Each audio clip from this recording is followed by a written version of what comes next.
Sejumlah toko yang berada di Palembang Square PS Mall di Lebaran kedua ini masih tetap buka seperti biasanya. Sejumlah toko di sini banyak yang mengeluh karena di tahun ini omset pendapatannya menurun dibandingkan tahun sebelum pandemi.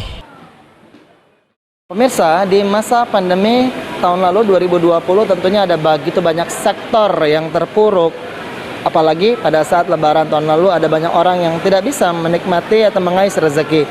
Berbeda di tahun ini 2021, ada begitu banyak sektor-sektor yang justru meningkat dari segi omset maupun dari segi pengunjung yang datang, seperti yang ada di Mall Palembang Square di Lebaran kali ini.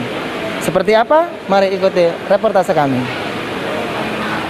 Nah, sekarang saya sudah berada di salah satu tinan sepatu. Kita akan bertanya-tanya dengan ownernya seperti apa peningkatan atau penjualan sepatu di Lebaran kali ini. Halo. Ya, dengan Mas siapa, Mas? Abdul, Kak. Ya, Mas Abdul, ini bisa diceritain nggak dibandingkan Lebaran tahun lalu, kira-kira apakah penjualannya seperti apa dengan Lebaran tahun ini? Alhamdulillah nih, Kak, di tahun ini lumayan cukup, ada peningkatan lah, Kak, lumayan.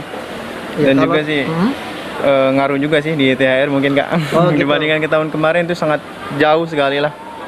Penghasilan juga jauh, omset juga sangat jauh. Dan juga kami kerjanya juga digantian, Kak. Karena berhubung jauh banget kan, anjlok di tahun kemarin kan, pandemi yang sangat zona merah yang sangat panjang ya, berkepanjangan kemarin kan, sangat luar biasa. Tahun ini Luar biasa. Baik, jadi artinya tahun ini terbayarkan kesulitan tahun lalu. Berapa persen peningkatan omsetnya dibandingkan tahun lalu? Sekitar lumayan lah, Kak, sekitar 70% lah. Alhamdulillah. Ketimbang di tahun kemarin sangat jauh banget, nggak ada sama sekali. Baik. Buat masukan juga sama sekali tidak ada. Buat omset sangat jauh. Baik, makasih Mas Abdul. Jadi Ya, dari berkat sama-sama. tersendiri ya pasti ya, Iya, buat ya. ini ya, sukses Ya, terus makasih. buat Ya. penjualan sepatunya. Ya. Nah, pemirsa, kita akan coba ke tinan lain ya, seperti apa penjualan di sana. Saya sudah ada owner dari Pondok Coklat dengan Ko. Willy, ya. Baik, Ko Willy, bisa diceritakan Ko, dibandingkan Lebaran tahun lalu, apakah ada peningkatan omset Ko dengan tahun ini sendiri? Untuk saat ini omset nggak signifikan ya, malah ya meningkat sedikit lah, karena kan Lebaran tahun lalu tidak ada Lebaran kan malahan. Iya. Untuk saat kan, ini. Kalau di Pondok Coklat kan lebih menampilkan kue gitu ya, kue. yang pasti dicari di Lebaran gitu. Kalau Lebaran tahun ini rata-rata gitu kok, per harinya seperti apa nih? Rata-rata. Jelang Lebaran dan sama pas Lebaran. Kalau sebelum Lebaran ya lebih standar ya.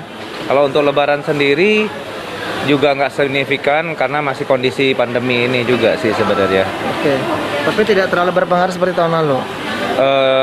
Tidak berpengaruh seperti yang tahun lalu. Tahun lalu kan nggak Lebaran malahan kita. Baik. Artinya kalau dia buat rata-rata persentase dibandingkan tahun lalu, Lebaran tahun lalu kita bandingkan dengan Lebaran tahun ini, ada berapa persen peningkatnya omsetnya? Ada 40% lah ada ya, 40% ya. Baik, Ko Willy. Terima kasih, sukses untuk Pondok Coklatnya. Ya, thank you, Koko ya. ya. Thank you.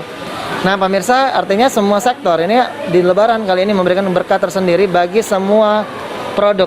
Salah satunya tidak hanya pakaian, sepatu, namun juga makanan tentunya paling banyak diburu. Dan ini tentunya menjadi berkat tersendiri di masa pandemi COVID-19 dan Lebaran Idul Fitri, semua kebagian rezeki. Saya Firza Rizky, juru kamera Irawan, melaporkan untuk PAL TV.